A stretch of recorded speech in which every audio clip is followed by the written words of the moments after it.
Hello प्यारे बच्चों, BSc third year के 5th सेमेस्टर केमिस्ट्री के एक और लेक्चर में आप सभी प्यारे बच्चों का स्वागत करता हूं। मैं हूं आपका भैया ऋषभ सिंह और आप सभी देख रहे हैं आपका अपना यूट्यूब चैनल ऋषि यस क्लासेस।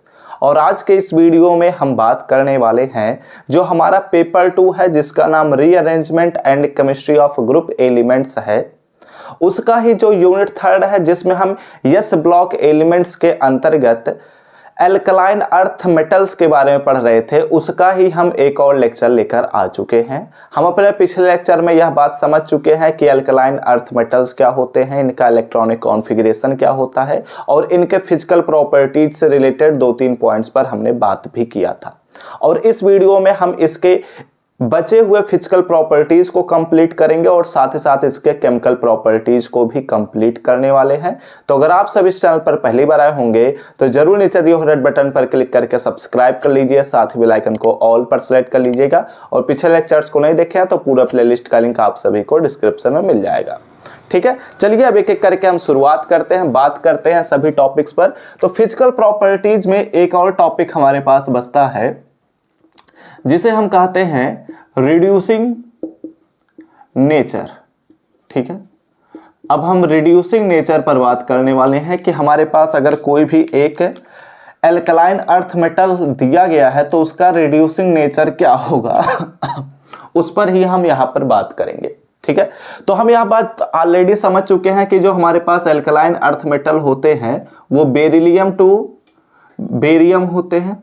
ठीक है, और जो हमारे पास एक और जो लास्ट एलिमेंट है उसे हम छोड़ देते हैं फिलहाल, क्योंकि वहां पर लेंथेनाइट कॉन्ट्रैक्शन वर्ड उपयोग होने लगता है, तो इसलिए हम उस पर ज्यादातर बात नहीं करते हैं। ठीक है, तो यहां तक की चीजों को हम जानते हैं और यहां पर ध्यान दीजिएगा, समझने का प्रयास करिएगा। मैं ऑलरेडी आप सभी को एल्कली मेटल के अंतर्गत जब रिड्यूसिंग नेचर को पढ़ा रहा था तो वहां पर मैंने एक कॉन्सेप्ट समझाया था कि जो हमारे पास रिड्यूसिंग नेचर होता है किसी भी एलिमेंट का, वह उसके आयोनाइजेशन एनर्जी के इनवर्सली प्रोपोर्शनल होता है। ठीक है, यानी कि अगर हमारे पास आयोनाइजेशन एनर्जी डिक्रीज करता चला जाता है तो रिड्यूसिंग नेचर उसका इंक्रीज करता चला जाता है। ये हमारे पास कहने का मतलब है। तो अगर बात किया जाए तो हमारे पास जो एल्कलाइन अर्थ मेटल्स होते हैं, यहां पर ध्यान दीजिएगा, लाइक एल्कली मेटल।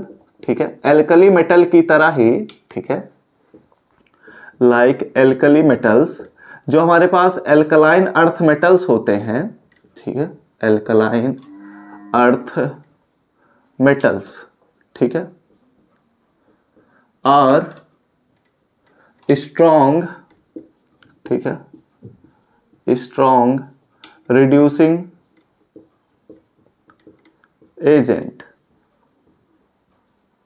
एजेंट्स मैंने लिख दिया। इसका मतलब क्या हुआ कि जैसे हम एल्कली मेटल्स को देख रहे थे कि वो हमारे पास क्या होते थे, स्ट्रॉन्ग रिड्यूसिंग एजेंट होते थे। सिमिलरली हमारे पास जो एल्कलाइन अर्थ मेटल्स होते हैं वो भी एक स्ट्रॉन्ग रिड्यूसिंग एजेंट होता है। इसके पीछे का रीजन क्या है? दिस इज बिकॉज, ठीक है, दिस इज बिकॉज, इसके पीछे का रीजन ये है और इसके बारे में हम पिछले लेक्चर में डिस्कस भी किए थे। This is because the ionization, the value of ionization energy, ठीक है, the value of ionization energy, ठीक है, इज वेरी लो, क्योंकि इनका जो आयोनाइजेशन एनर्जी होता है वो बहुत कम होता है। और हमने एल्कली मेटल में देखा था कि और भी उसका आयोनाइजेशन एनर्जी लो होता है। और मैंने आप सभी को पिछले ही लेक्चर में समझाया है कि जो हमारे पास एल्कली मेटल्स होते हैं उनकी तुलना में अगर हम बात करते हैं एल्कलाइन अर्थ मेटल, तो इनकी जो हमारे पास आयोनाइजेशन एनर्जी जो होती है वो अधिक होती है। ये बात हम ऑलरेडी डिस्कस कर चुके हैं। तो यहां पर हम उसी कॉन्सेप्ट का उपयोग करेंगे कि जब हमारे पास एक और पॉइंट मैं यहां पर पहले मेंशन कर देता हूं। क्या मैं मेंशन कर देता हूं कि ठीक है, जैसे जैसे हम ग्रुप में ऊपर से नीचे की तरफ जाते हैं, ठीक है, the value of ionization energy, ठीक है, the value of ionization energy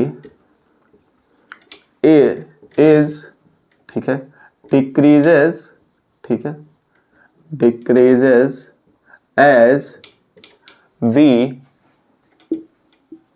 go to down from beryllium to, radian नहीं लिखते यहाँ पर हम बीए लिख दिया मैंने, ठीक है। यानी कि बेरिलियम से बीई से लेकर बीए तक जैसे जैसे हम जाते हैं नीचे की तरफ ग्रुप में, तो हमारे पास आयोनाइजेशन एनर्जी जो होता है वो डिक्रीज करता चला जाता है, जिसकी वजह से क्या होता है, हेंस इसलिए हमारे पास जो एल्कलाइन अर्थ मेटल्स होते हैं, ठीक है, एल्कलाइन अर्थ मेटल्स ऐसे लिख लेते हैं, हेंस द रिड्यूसिंग नेचर, ठीक है, द रिड्यूसिंग नेचर इंक्रीजेस, ठीक है। जब हमारे पास, मैंने ऑलरेडी बताया कि आयोनाइजेशन एनर्जी जब घटेगा तो हमारे पास रिड्यूसिंग नेचर जो होगा वो बढ़ेगा, तो इसलिए मैं लिख दे रहा हूं कि the reducing nature, hence the reducing nature या the reducing power increases from BE to BA, ठीक है। ये पॉइंट्स को आप लोग नोट डाउन कर लीजिए, ठीक है। यहां पर हम इनको हम कंपेयर नहीं करेंगे कि एल्कली मेटल्स और एल्कलाइन अर्थ मेटल्स को, क्योंकि मैंने ऑलरेडी समझा दिया तो उसे लिखने की जरूरत नहीं है। आप लोग इतनी चीजों का स्क्रीनशॉट ले लीजिए। हमने अपने रिड्यूसिंग नेचर को भी कंप्लीट कर लिया। अब चलिए इसके फिजिकल प्रॉपर्टीज कंप्लीट हो चुके हैं, तो इसके कुछ केमिकल प्रॉपर्टीज पर बात कर लिया जाए, ठीक है। तो फटाफट से आप लोग इतनी चीजों का स्क्रीनशॉट ले लीजिए। तो वीडियो में आगे बढ़ने से पहले मैं आप सभी को कुछ चीजों को बताना चाहता हूं। आप सभी बच्चों को पता है कि हम आप सभी के तैयारी को बेहतर बनाने के लिए रेगुलर बेसिस पर क्लासेस को प्रोवाइड करते हैं, लेकिन अब आप सभी को अपने एग्जाम के पॉइंट ऑफ व्यू से तैयारी कराने के लिए आप सभी के लिए पेड पीडीएफ यानी कि पेड नोट्स को लॉन्च कर दिया गया है। अगर आप उन्हें परचेज करना चाहते हैं तो नीचे दिए हुए व्हाट्सएप नंबर पर जाइए और मैसेज करिए, वहां पर आपको सारे इंफॉर्मेशंस को प्रोवाइड कर दिया जाएगा, आप लोग वहां से परचेज कर सकते हैं। तो हम लोगों ने फिजिकल प्रॉपर्टीज को कंप्लीट कर लिया है, तो अब चलिए बात करते हैं इसके केमिकल प्रॉपर्टीज पर, ठीक है। केमिकल प्रॉपर्टीज आप अलग से हेडिंग भी दे सकते हैं या फिर आप उसके अंतर्गत ही स्टार करते हुए लिख लीजिए। मैं फिलहाल हेडिंग दे देता हूं, ठीक है, केमिकल प्रॉपर्टीज, ओके, प्रॉपर्टीज। तो कौन कौन से केमिकल प्रॉपर्टीज हैं, इनमें क्या क्या हमें पढ़ना है, इस पर हम बात कर लेते हैं, ठीक है। तो केमिकल प्रॉपर्टीज में बेसिकली हमारे पास कई सारे प्रॉपर्टीज हैं, लेकिन हम कुछ ही प्रॉपर्टीज पर बात करेंगे। सबसे पहले प्रॉपर्टी पर हम बात कर लेते हैं कि रिएक्टिविटी, ठीक है, रिएक्टिविटी टुवर्ड्स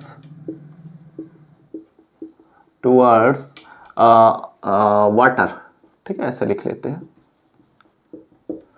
वाटर के साथ इसकी रिएक्टिविटी कितनी है, इस पर हम बात कर लेते हैं, ओके। यहाँ पर कुछ नए नए कॉन्सेप्ट्स भी देखने को मिल सकते हैं जो कि मैं एल्कली मेटल्स में नहीं पढ़ाया हूं, क्योंकि जरूरत ही नहीं है उतनी चीजों की, ठीक है। तो यहाँ पर समझना है इस बात को, जो हमारे पास एल्कलाइन अर्थ मेटल्स होते हैं ये एल्कली मेटल की तुलना में उतना ज्यादा रिएक्टिव नहीं होते हैं। पहला ये पॉइंट आप लोगों को क्लियर हो जाना चाहिए, ठीक है। मैंने क्या बोला कि एल्कलाइन अर्थ मेटल्स जो होते हैं वो एल्कली मेटल की तुलना में कम रिएक्टिव होते हैं। कम मतलब ये नहीं कि बहुत ज्यादा कम, बहुत ही कम रिएक्टिव होते हैं, मतलब कि ये भी उतना ही ज्यादा रिएक्टिव है जितने एल्कली मेटल्स हैं, बस उनके लगभग हैं, ठीक है, ऐसा समझ सकते हैं। अब जब हम एल्कलाइन अर्थ मेटल में ग्रुप में उसके ऊपर से नीचे जाते हैं, यानी कि बेरिलियम टू बेरियम तक हम जाते हैं, तो इनका जो रिएक्टिविटी होता है वो इंक्रीज करता चला जाता है, ठीक है, क्योंकि आयोनाइजेशन एनर्जी जो होता है वो डिक्रीज करता चला जाता है, इसकी वजह से इनकी रिएक्टिविटी इंक्रीज करती चली जाती है। सॉरी। अब अगर बात किया जाए कि हमारे पास वाटर मॉलिक्यूल अगर दे दिया गया है, ठीक है, और हमारे पास एल्कलाइन अर्थ मेटल्स दिए गए हैं, ठीक है। सपोज कर लीजिए कि एक पॉट में वाटर मॉलिक्यूल्स रखे गए हैं, उसमें बेरिलियम को डाला गया, ठीक है। तो जब हम उसे घुलाएंगे, जैसे पानी में नमक को घुलाते हैं, चीनी को घुलाते हैं, तो हम जब उन्हें घुलाएंगे तो बेरिलियम को हम देखेंगे कि वो घुलता नहीं है, ठीक है। उसको हम गर्म करते हुए घुलाते हैं। कई चीजें ऐसी भी तो होती है जो नॉर्मल टेम्परेचर पर नहीं घुलते, लेकिन उन्हें जब हम कोल्ड करते हैं या फिर आप उन्हें हीट करते हैं तो घुल जाते हैं। तो यहाँ पर जब बेरिलियम के साथ इसको गर्म किया जाता है तो ऐसा देखा जाता है कि बेरिलियम तब भी नहीं घुलता, चाहे हम कितना भी टेम्परेचर उसे दे देते हैं, ठीक है। लेकिन जब हम मैग्नीशियम पर बात करते हैं तो मैग्नीशियम को जब गर्म पानी में डाला जाता है तो मैग्नीशियम घुल जाता है।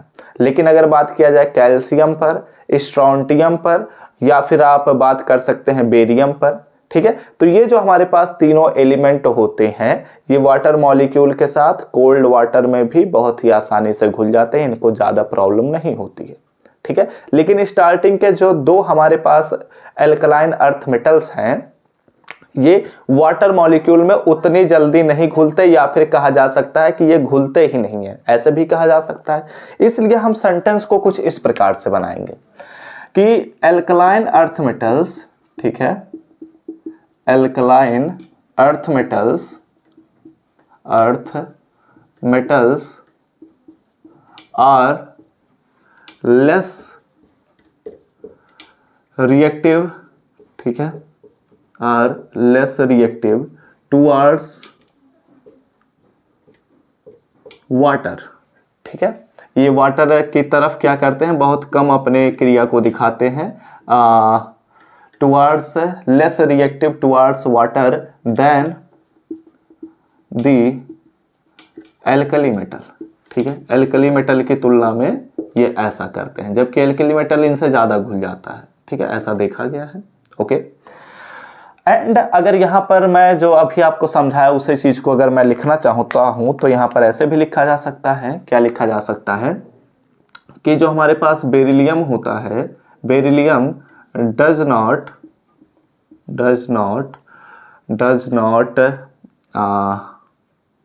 नॉट रिएक्ट, ठीक है, केमिस्ट्री का लैंग्वेज लिख लिया जाए, ठीक है, does not react with water molecule, with water, ठीक है, with water molecule even at high temperature। हम कितना भी टेम्परेचर कर देते हैं तब भी यह नहीं घुलता है, यह देखा गया है एक्सपेरिमेंटली।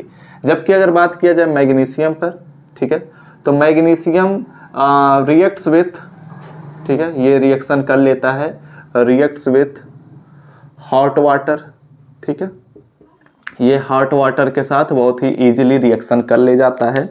और अगर बात किया जाए एंड अगर हम बात करते हैं कैल्शियम पर, स्ट्रोंटियम पर या फिर बेरियम पर अगर बात किया जाए, आर, ठीक है, आर रिएक्ट्स, ठीक है, रिएक्ट्स विथ कोल्ड वाटर, ये ठंडे पानी से भी क्या करते हैं, क्रिया कर ले जाते हैं, कोल्ड वाटर। ओके, और अगर यहां पर यह भी बात किया जाए, एक चीज और मैं समझा देता हूं कि कोल्ड वाटर में अगर हम रिएक्शन कराते हैं या फिर नॉर्मल टेम्परेचर पर अगर रिएक्शन कराते हैं या फिर हॉट वाटर में अगर हम रिएक्शन कराते हैं, तो वो जो हॉट वाटर में हम रिएक्शन करा रहे हैं वो उतनी तेजी से होता है जितने धीरे हमारे पास ठंडे पानी में होता है रिएक्शन, ठीक है। कहने का ये मतलब है कि जब मॉलिक्यूल्स गर्म रहेंगे, काइनेटिक एनर्जी यहां पर आता है, kinetic energy of kinetic theories of molecules में भी हमने यह बात पढ़ा है कि जब हम गर्म करते हैं तो मॉलिक्यूल्स तेजी से एक दूसरे की तरफ भागना शुरू करते हैं, जिसकी वजह से वहां पर रिएक्शन जल्दी हो जाता है, ठीक है। तो यही बात यहां पर मैं समझाना चाहता था। तो आप लोग क्या करिए, इतनी चीजों का स्क्रीनशॉट ले लीजिए। हमने यह भी एक टॉपिक या एक पॉइंट को क्लियर किया कि जो हमारे पास एल्कलाइन अर्थ मेटल्स होते हैं, इन्हें जब हम पानी में घोलते हैं तो ये बहुत ही आसानी से नहीं घुलते हैं, ठीक है। और अगर बेरिलियम पर बात किया जाए तो वो तो वाटर मॉलिक्यूल से कभी रिएक्शन ही नहीं करता है। तो अब चलिए बात करते हैं अपने अगले केमिकल प्रॉपर्टी पर, ठीक है। हमारे पास जो अगला केमिकल प्रॉपर्टी है उस पर ध्यान दीजिए। यहां पर हमारे पास है, हेडिंग पड़ेगा, ठीक है, रिएक्टिविटी टुवर्ड्स टुवर्ड्स हाइड्रोजन, ठीक है, या फिर आप यह भी कह सकते हैं कि हाइड्राइड्स बनाने की इनकी क्या प्रवृत्ति है, इस पर हम बात कर रहे हैं, ठीक है। या फिर हाइड्रोजन से किस प्रकार से ये रिएक्शन कर सकते हैं, इस पर यहाँ पर हम बात कर रहे हैं, ठीक है। तो ध्यान दीजिए, समझने का प्रयास करिएगा। देखो बच्चों, अगर हम बात कर रहे हैं कि इनके आयोनाइजेशन एनर्जी जो होती है, जैसे जैसे हम नीचे की तरफ जाते हैं डिक्रीज करता चला जाता है, ठीक है। तो समझना इस बात को कि जब ये हाइड्रोजन से रिएक्शन करने के लिए जाते हैं, ठीक है, तो ऑल दी एल्कलाइन, ठीक है, all the alkaline earth metals जो हैं, all the alkaline earth metals, लेकिन इसमें क्या करना है, एक्सेप्ट, यानी कि हम एक्सेप्ट बेरिलियम, ठीक है, हम यहाँ पर बेरिलियम को छोड़ दे रहे हैं क्योंकि बेरिलियम पर यहाँ पर यह कंडीशन अप्लाई नहीं होता है। मैंने क्या बोला कि जितने भी हमारे पास एल्कलाइन अर्थ मेटल्स होते हैं एक्सेप्ट बेरिलियम फॉर्म्स, ठीक है, फॉर्म करते हैं, फॉर्म्स हाइड्राइड, ठीक है, फॉर्म्स हाइड्राइड। किस प्रकार का हाइड्राइड ये फॉर्म करते हैं, ये बनाते हैं MeH2 टाइप का, ठीक है। ये किस प्रकार बनाते हैं, ये बनाते हैं बाय डायरेक्ट कॉम्बिनेशन ऑफ, ठीक है, बाय डायरेक्ट रिएक्शन भी लिखा जा सकता है और कॉम्बिनेशन भी लिख सकते हैं, बाय डायरेक्ट कॉम्बिनेशन, ठीक है, by direct combination of hydrogen, ठीक है। हाइड्रोजन के ये डायरेक्ट कॉम्बिनेशन पर क्या करते हैं, MH2 टाइप का, यानी कि हाइड्राइड्स टाइप का ये मॉलिक्यूल का फॉर्मेशन कर ले जाते हैं, ठीक है। जैसे कि अगर बात किया जाए, हमारे पास हो जाता है कैल्शियम, ठीक है, कैल्शियम भी तो इसका ही एग्जाम्पल है। तो कैल्शियम पर अगर बात करते हैं तो यहाँ पर H2 का जब अटैक होता है तो ये बना ले जाता है CaH2, ठीक है। अगर हम मैग्नीशियम पर बात करते हैं तो मैग्नीशियम हो गया और यहाँ पर हमारे पास 2H2 आया, डायरेक्ट कॉम्बिनेशन हो रहा है तो यहाँ पर MgH2 का फॉर्मेशन हो जाता है, ठीक है। लेकिन अब यहाँ पर अगर हम बात करते हैं किस चीज़ का, बेरिलियम पर, बेरिलियम पर यह कंडीशन अप्लाई नहीं हो रहा है, तो बेरिलियम किस प्रकार से यह हाइड्रोजन से रिएक्शन करता है, इस पर अब हम यहाँ पर बात करेंगे। अगर हम बात करते हैं कि बेरिलियम जो है, ठीक है, बेरिलियम फॉर्म हाइड्राइड्स, ठीक है, beryllium forms hydrides by the reduction, ठीक है, by the reduction of BeCl2, यानी कि मैंने ऑलरेडी आप सभी को बताया ही है कि जितने भी हमारे पास एल्कलाइन अर्थ मेटल्स होते हैं वो किस फॉर्म में पाए जाते हैं, सॉल्ट के फॉर्म में पाए जाते हैं इस नेचर में, तो इसलिए यहाँ पर मैंने BeCl2 लिख दिया, ठीक है। और यह किसका रिडक्शन हो रहा है, BeCl2 विथ, यहाँ पर मैं लिख दे रहा हूँ, ठीक है, विथ LiAlH4 के साथ यह क्या करता है, रिडक्शन करता है। किस प्रकार से होता है, आइए बात कर लेते हैं। तो यहाँ पर हमारे पास है BeCl2, ठीक है, इसका हम 2 मॉलिक्यूल ले लेते हैं, प्लस यहाँ पर LiAlH4 हमने ले लिया, ठीक है। और जब यह एक दूसरे से रिएक्शन करते हैं तो यहाँ पर हमारे पास किस प्रकार का कंपाउंड बनना चाहिए, MeH2 टाइप का, यानी कि Be और यहाँ से H निकल आएगा तो BeH2 बन जाएगा, ठीक है। एंड हाइड्रोजन की संख्या 4 है, बेरिलियम की संख्या 2 है, तो इसलिए यहाँ पर हमने 2 से मल्टीप्लाई कर दिया, तब ये बैलेंस हो जाएगा, ठीक है। अब बात करते हैं तो यहाँ पर हमारे पास 4 Cl बच रहा है और यहाँ पर एक Li बच रहा है और एक Al बच रहा है, ठीक है। तो यहाँ से Al जो होता है वो 3 बॉन्ड का फॉर्मेशन करता है, तो इसलिए यहाँ पर AlCl3 बन जाएगा, एंड प्लस हमारे पास Li बच रहा है तो Li और यहाँ पर एक Cl बच रहा है तो LiCl बन जाएगा, ठीक है। तो इस प्रकार हमने क्या देखा कि हमारे पास MeH2 टाइप का हाइड्राइड्स का फॉर्मेशन बेरिलियम किस प्रकार से करता है, इसका हमें रिडक्शन कराना पड़ता है, ठीक है, लिथियम एल्युमिनियम हाइड्राइड के साथ, ठीक है, तब जाकर यह हमारे पास पूरा प्रोसेस होता है। तो आप लोग क्या करिए, इस चीज का भी स्क्रीनशॉट ले लीजिए, उसके बाद चलिए हम अगले केमिकल प्रॉपर्टी पर बात करते हैं। अब चलिए बात करते हैं अगले केमिकल प्रॉपर्टी पर। अगला केमिकल प्रॉपर्टी बहुत ही आसान है, ठीक है, और ये मतलब इंपॉर्टेंट भी है, रिएक्टिविटी टुवर्ड्स, ठीक है, रिएक्टिविटी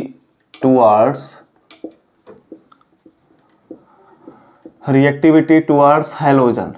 ठीक है, ये किस प्रकार से हैलोजन्स के साथ रिएक्शन करते हैं, इस पर हम यहाँ पर बात करने वाले हैं। ठीक है, तो ये तो बहुत ही आसान सा प्रॉपर्टी है, इसलिए मैंने शायद अल्कली मेटल्स में स्किप भी कर दिया था। ठीक है, तो ध्यान दीजिए और समझने का प्रयास करिएगा कि जितने भी हमारे पास एल्कलाइन अर्थ मेटल्स होते हैं, ऑल दी एल्कलाइन, ठीक है, all the alkaline earth metals, ठीक है, all the alkaline earth metals form, ठीक है, फॉर्म, या फिर आप लिख सकते हैं रिएक्ट्स विथ, ऐसे मैं लिख दे रहा हूं। ठीक है, रिएक्ट्स इजिली, ठीक है, इजिली रिएक्ट्स विथ, ऐसे लिख लीजिए, चलिए। ठीक है, इजिली रिएक्ट्स विथ हैलोजन।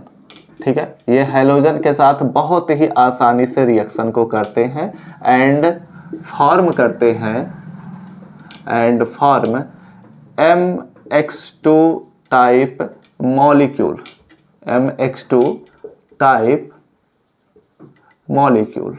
ठीक है, अब इसका मतलब तो आप लोग समझ गए होंगे, इतना समझदार तो आप हो ही चुके हैं, 5th सेमेस्टर केमिस्ट्री लिए हैं तो।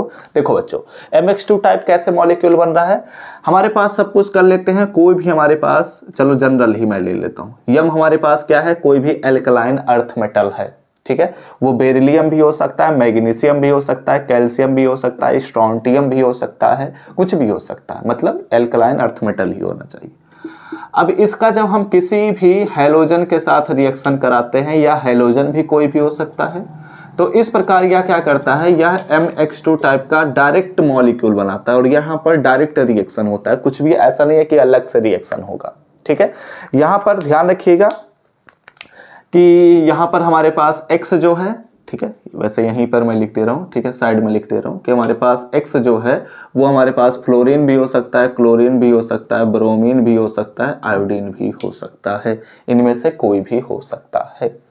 ठीक है, अगर एग्जाम्पल के तौर पर हम बात करते हैं, वैसे ये अब आप लोग मतलब कॉपी भरने के लिए पॉइंट ऑफ व्यू से इस चीज़ को लिख सकते हैं, अदरवाइज आप इसको स्किप भी कर सकते हैं। बेरिलियम है, इसको मैंने चलो मैं क्लोरीन के साथ ही रिएक्शन करा दे रहा हूं, तो BeCl2 बन जाएगा हमारे पास। और आप लोग जानते ही हैं, अभी मैंने लिया था कि BeCl2 बहुत ही आसानी से फॉर्म होता है। अगर हम ले लेते हैं Mg एंड Mg, चलो मैं I2 ले लेता हूं, ठीक है, तो यहाँ पर हमारे पास MgI2 बन जाता है। ठीक है, कोई भी आप ले सकते हैं, आप सिमिलर भी ले सकते हैं, डिफरेंट भी ले सकते हैं।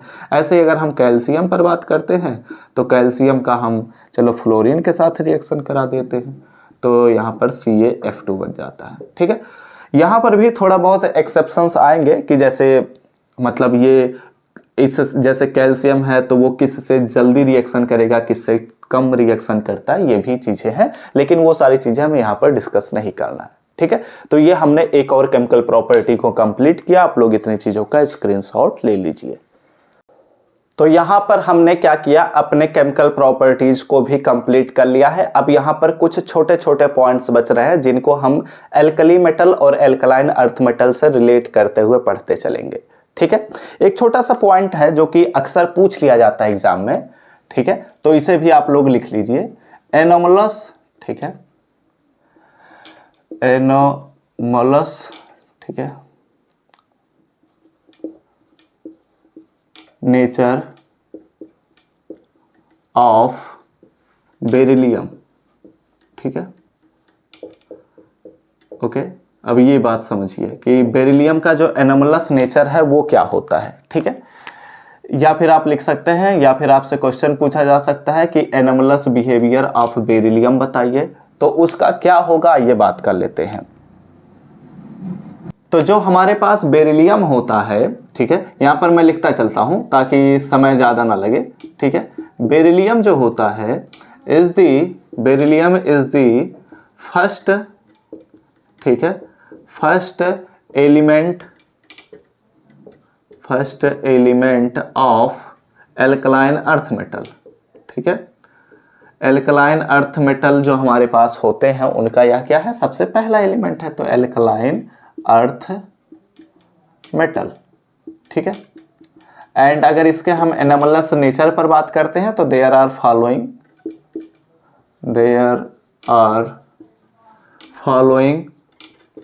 ठीक है, देयर आर फॉलोइंग एनोमलस, ठीक है, देयर आर फॉलोइंग नेचर लिख सकते हैं, ठीक है, एनोमलस नेचर। ओके, तो चलिए यहां पर हम बात कर लेते हैं कि कौन कौन से नेचर इसके इंपॉर्टेंट हैं जो आप सभी को जानना चाहिए। जो बेरिलियम होता है, ठीक है, बेरिलियम इज दी, ठीक है, बेरिलियम इज दी हार्डेस्ट, ठीक है, इज दी हार्डेस्ट मेटल, ठीक है, यह बहुत कठोर मेटल होता है, ऐसे भी लिखा जा सकता है, ठीक है।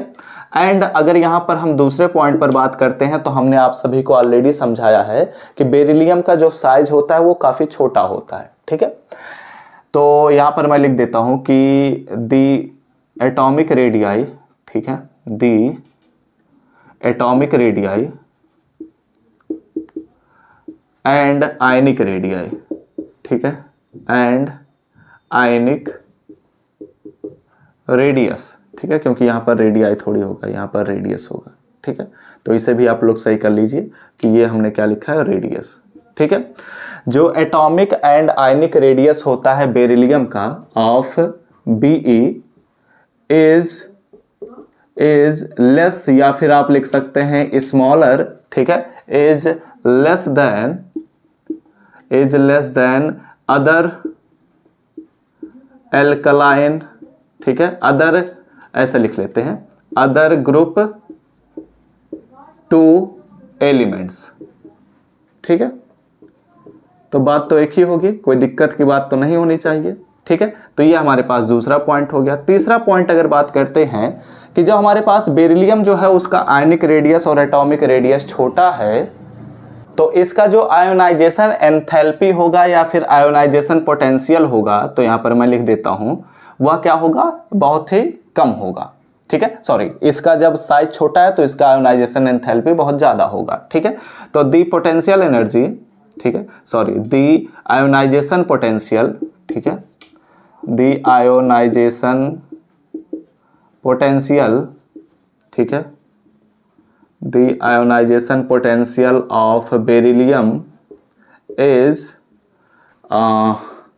very high, ठीक है, हाई, या फिर आप लिख सकते हैं is higher, ठीक है, ऐसे लिख लेते हैं, is higher than other group 2 elements, ठीक है, other group 2 एलिमेंट्स, ठीक है, ये भी बात आप लोग समझ गए होंगे। ओके, तो अब हम बात करते हैं अपने चौथे पॉइंट पर। चौथा पॉइंट हमारे पास क्या कहता है, इससे समझते हैं।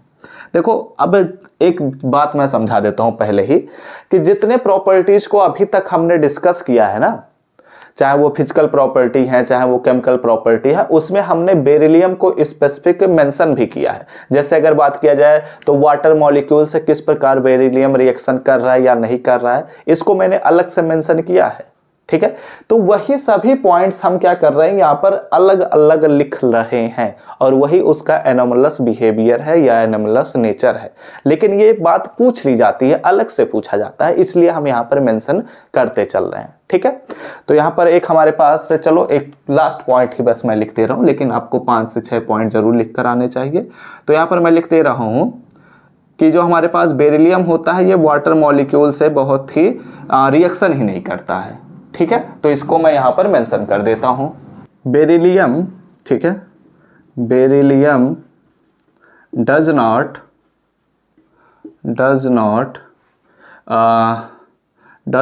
रिएक्ट, ठीक है, does not react with water, ठीक है, इवन एट हाई टेम्परेचर, ठीक है। हम कितना भी टेम्परेचर को बढ़ा देते हैं तब भी यह रिएक्शन करने के लिए नहीं तैयार होता है, ठीक है। तो ये सारे पॉइंट्स आप लोग क्या करिए, मेंशन कर लीजिए, आप लोग लिख लीजिए, ठीक है। यहाँ पर एक डायगोनल रिलेशनशिप भी होता है, लेकिन फिलहाल हम उस पर बात नहीं कर रहे हैं, ठीक है। अगर आप चाहें तो बुक लिए होंगे तो आप लोग वहां से पढ़ सकते हैं। ओके। डायगोनल रिलेशनशिप में हमें क्या पढ़ना रहता है कि जो हमारे पास एल्कली मेटल्स होते हैं वो एल्कलाइन मेटल से किस प्रकार से डायगोनली रिलेटेड होते हैं, या फिर और भी हमारे पास जो एलिमेंट्स होते हैं वो किस प्रकार एक दूसरे से डायगोनली रिलेटेड होते हैं, ये बात हमें करनी रहती है। ठीक है, जैसे बेरिलियम जो है वो मैग्नीशियम को छोड़े, अगर मैं एक मिनट बताता हूँ, थोड़ा सा समझा देता हूँ, ठीक है, ताकि आप लोग अगर समझना चाहें तो आप लोग खुद से भी समझ जाएंगे। हम बात करते हैं, ठीक है, यहाँ पर मैं समझाऊं, स्क्रीनशॉट हो ही चुका होगा आप लोगों का। देखो हम बेरिलियम ले रहे हैं और यहाँ पर हमारे पास क्या होगा, मैग्नीशियम होगा। ठीक है, एंड जस्ट मैग्नीशियम के बाद हमारे पास कौन सा एलिमेंट आता है, एल्युमिनियम आता है। ठीक है, तो अगर बात किया जाए तो हमारे पास जो बेरिलियम होता है यह एल्युमिनियम से डायगोनली रिलेटेड होता है। यह क्यों रिलेटेड होता है, क्योंकि जब हमारे पास मैग्नीशियम से हम एल्युमिनियम की तरफ बढ़ रहे हैं, यानी कि पीरियड में हम आगे की तरफ बाएं से दाएं की तरफ जा रहे हैं, तो इस सिचुएशन में इसका जो इफेक्टिव न्यूक्लियर चार्ज होगा वो इसकी तुलना में ज्यादा होगा। सिंपल सी बात है। तो इफेक्टिव न्यूक्लियर चार्ज जब इसका बढ़ता है तो ऐसा एक्सपेरिमेंटली देखा जा रहा है कि यहां से यहां तक हम आएंगे, मतलब दूसरे सेल्स दूसरे पीरियड से अगर हम तीसरे पीरियड में आ रहे हैं तो हमारे पास जो साइज होता है वो बढ़ता चला जाता है, क्योंकि हमारे पास ग्रुप में हम अप टू डाउन जा रहे हैं। ठीक है, तो जब हमारे सेल्स बढ़ते चले जाते हैं तो साइज भी बढ़ता चला जाता है। तो इस हिसाब से तो बेरिलियम का जो साइज होना चाहिए वो एल्युमिनियम के साइज से बहुत छोटा होना चाहिए, लेकिन एक्सपेरिमेंटली ऐसा देखा जाता है कि जो बेरिलियम का साइज होता है, ठीक है, वो एल्युमिनियम के साइज के अप्रोक्सीमेटली होता है। तो इसके पीछे का रीजन वही इफेक्टिव न्यूक्लियर चार्ज दिया जाता है। ठीक है, तो यही बात मैं आप सभी को समझाना चाहता था। तो यही हमारे पास क्या है, डायगोनल रिलेशनशिप है बिटवीन बेरिलियम टू एल्युमिनियम, या फिर आप कह सकते हैं हमारे पास डायगोनल रिलेशनशिप है, ऐसे ही पूछा जाता है। ठीक है, तो इसी के साथ इस लेक्चर को हम समाप्त करते हैं। उम्मीद करता हूं लेक्चर आपको समझ में आया होगा, सारी चीजें आपको समझ में आ चुकी होंगी। तो ये हमारे पास यस ब्लॉक एलिमेंट यहां से हो गया कंप्लीट। यस ब्लॉक एलिमेंट को बस आपको बेसिक क्लियर करने के लिए पढ़ाया जाता है, अदरवाइज यस ब्लॉक एलिमेंट से हमारे इंटर तक ही क्वेश्चंस बनते हैं। ग्रेजुएशन में बहुत रेयर चांस बनते हैं, वो भी एक दो ही प्रॉपर्टीज के पूछ लिए जाते हैं। लेकिन पी ब्लॉक एलिमेंट से अच्छे क्वेश्चंस बनते हैं, काफी अच्छे अच्छे क्वेश्चंस बनते हैं। तो उस पर हम अगले लेक्चर से शुरुआत करेंगे। पी ब्लॉक एलिमेंट पर वहां पर हमारे पास कार्बन से पूछा जाता है, बोरान से पूछा जाता है, और हमारे पास फ्लोरीन फैमिली पूछा जाता है। तो ये सारी चीजें जो हमारे पास है, नाइट्रोजन फैमिली भी पूछ लिया जाता है। तो ये सारी चीजें जो हम एक एक करके बात करेंगे, उनके इलेक्ट्रॉनिक कॉन्फ़िगरेशन पर बात करेंगे, मेटालिक प्रॉपर्टीज पर बात करेंगे, बहुत सारी चीजें हम उन सभी चीजों पर बात करेंगे। ठीक है, तो इसी के साथ इस लेक्चर को हम समाप्त करता हूं। उम्मीद करता हूं लेक्चर आपको समझ में आया होगा। वीडियो अच्छा लगा हो तो जरूर लाइक करिएगा, कमेंट करके बताइएगा कि आप सभी को यह लेक्चर समझ में आया है या नहीं। अगले लेक्चर्स के नोटिफिकेशन पाने होंगे तो जरूर नीचे दिए रेड बटन पर क्लिक करके सब्सक्राइब कर लीजिए, साथ ही बेल आइकन को ऑल पर सेलेक्ट कर लीजिएगा। तो हम सब मिलते हैं अपने नेक्स्ट लेक्चर में, तब तक पढ़ते रहिए, संघर्ष करते रहिए और सफल होते रहिए। आप सभी बच्चों को पता है कि हम आप सभी के तैयारी को बेहतर बनाने के लिए रेगुलर बेसिस पर क्लासेस को प्रोवाइड करते हैं, लेकिन अब आप सभी को अपने एग्जाम के पॉइंट ऑफ व्यू से तैयारी कराने के लिए आप सभी के लिए पेड पीडीएफ यानी कि पेड नोट्स को लॉन्च कर दिया गया है। अगर आप उन्हें परचेज करना चाहते हैं तो नीचे दिए हुए व्हाट्सएप नंबर पर जाइए और मैसेज करिए, वहां पर आपको सारे इंफॉर्मेशन को प्रोवाइड कर दिया जाएगा। आप लोग वहां से परचेज कर सकते हैं।